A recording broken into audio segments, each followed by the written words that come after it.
What's up, guys? Welcome to the Creative Playbook. Today we're going to be talking about how to make a roster graphic for a sports team for opening night. As you can see right here, I have one that is already complete and ready to go, and today we're going to show you how I did that and how to make yours uniquely yours. So first we're going to go up to File here, we're going to click Open, or we're going to click New rather, and we're going to just create a new canvas. With our new canvas, we're going to use, I already have it uploaded here, but it's going to be 1080 by 1350. That's going to be your standard social media size. You're going to have your orientation up here, your resolution 72 pixels, all of this information right here, and we're going to click Create. Once we have our empty canvas here, it's going to be just a very simple color fill. Now right now, if you look here at the top of the page, it says our color fill is black. So if I just splash it right there, the page turns black. So you see these lists of tools you can use. We're going to click this paint bucket tool. We're going to just click paint bucket. For our project, we're going to want a bluer tint. So I'm going to turn this back to white. We're going to go over here to this color swatches, and we're going to go over, hover around the blue area, we're going to go like right around here. We're working up here where we have a nice blue shade, and we're just going to dump that onto the page. Once we're done with that, we're going to take a texture, paper, kind of anything background. You can look this up on Google, Bing, whatever search engine you use.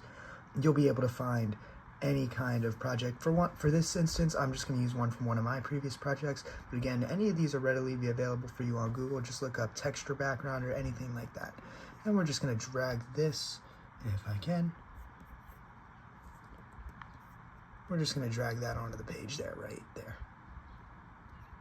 Now I turn the opacity up so you can really kind of see how it pops, but you can see right here, this is where your opacity is going to be. So this is where you can determine how much of it you actually want to be seen. So if you go here, you can turn it down and it'll turn a little less.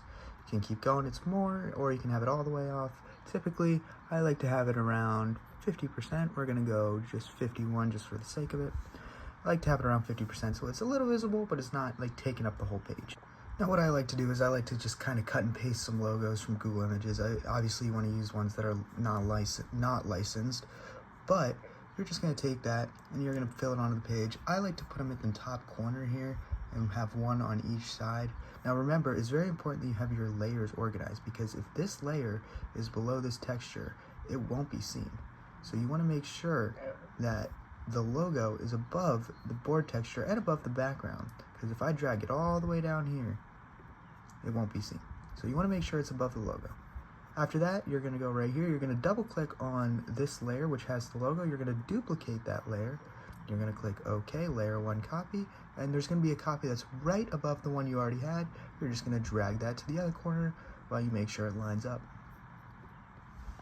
Now for the font seems very minuscule and very like seamlessly easy, but it's very important.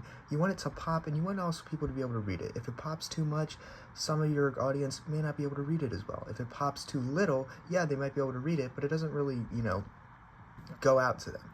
So for this one, I'm going to go back to my old graphic, and we're going to use the font that I like to use, which is CC Smash. And at 44 point, we're just going to add that text here at the top. Again, it's CC Smash 44, and we're just going to add it here at the top in between our two logos, and we can obviously adjust the logos as we need to and adjust the text as we need to make it all fit.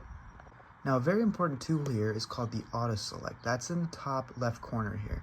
Now if you turn off auto select, it's not going to just select random layers for you, but also you're not going to be able to select layers unless you go down to this part where you're actually having to select. Now if you have it on, it's going to allow you to select layers from the canvas. However, it might select random layers at times for you that you don't want to select. As you see right here, I'm looking to move this logo, but it keeps selecting this text for me.